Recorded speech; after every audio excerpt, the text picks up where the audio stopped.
Em Ribeirão, a licitação do pernil de ouro está na mira do Ministério Público Federal e também da Polícia Federal. Os órgãos querem entender se houve alguma fraude no processo envolvendo recursos da União. O processo nas mãos do procurador do Ministério Público Federal de Ribeirão pode revelar um grande esquema de fraudes na licitação de compras de carnes para a merenda das escolas municipais. O caso veio parar no órgão depois de uma denúncia da vereadora Gláucia Berenice com apoio de parlamentares do PSDB.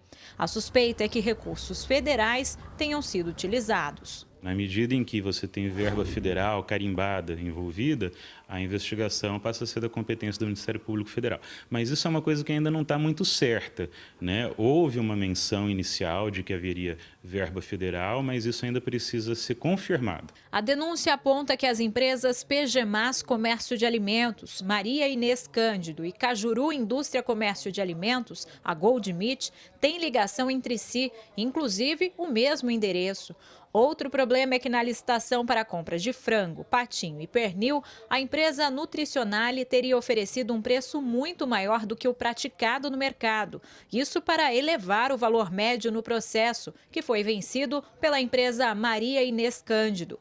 O Jornal da Clube já mostrou toda a repercussão deste caso, que após polêmica teve a licitação cancelada. O MPF quer saber agora o que a administração vai fazer para manter as carnes na merenda.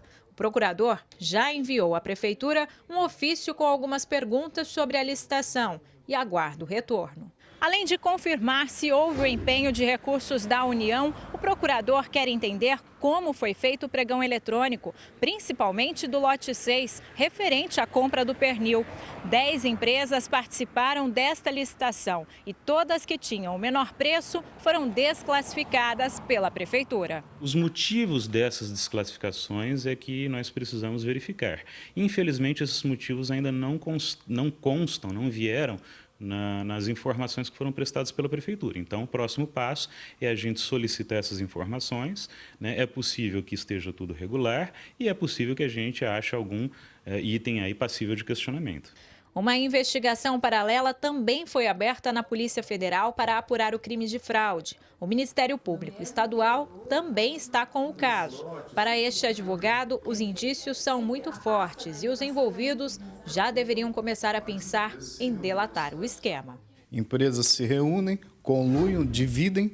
Uma dá um preço absurdo, a outra dá um preço médio mercado e aquelas que dão o preço mercado são parentes entre si. Se eu fosse eles, eu pensaria em fazer uma delação premiada antes de uma sentença penal condenatória. Desde 2014, as licitações voltadas para a área da educação em Ribeirão têm levantado questionamentos. O advogado explica que esta é uma pasta muito visada pela quantidade de recursos que recebe. Uma pasta muito rica. A educação no Brasil, por força de dispositivo constitucional, ela tem 25% de aplicação obrigatória. Com isso, os más gestores em municípios pequenos, e agora no caso de Ribeirão Preto médio, eles deitam e rolam, porque tem que se aplicar esses 25% e muitas vezes não sabe nem como aplicar o recurso. Infelizmente, talvez uma força maior do Ministério Público Federal vai colocar as coisas em seus devidos lugares. Se for constatada alguma irregularidade pelo MPF, tanto os agentes públicos como as empresas envolvidas poderão ser punidos. São sanções que vão desde a declaração de inidoneidade para contratar com a administração, até multas civis, inabilitação para cargos públicos, no caso dos agentes públicos, né? Então, existe uma gradação de sanções que deve ser observada também de acordo com a gravidade do que for apurado. Cláudia Prates para o Jornal da Clube. Até o fechamento desta edição, não se manifestaram as empresas do Grupo Cajuru Indústria e Comércio de Alimentos. A Nutricionale Comércio de Alimentos de São José do Rio Preto também não respondeu à nossa solicitação. Já a Prefeitura disse que todo o processo seguiu a lei de licitações com critérios rígidos de análise documental. A Divisão de Alimentação Escolar prestará todas as informações aos órgãos competentes quando for solicitada.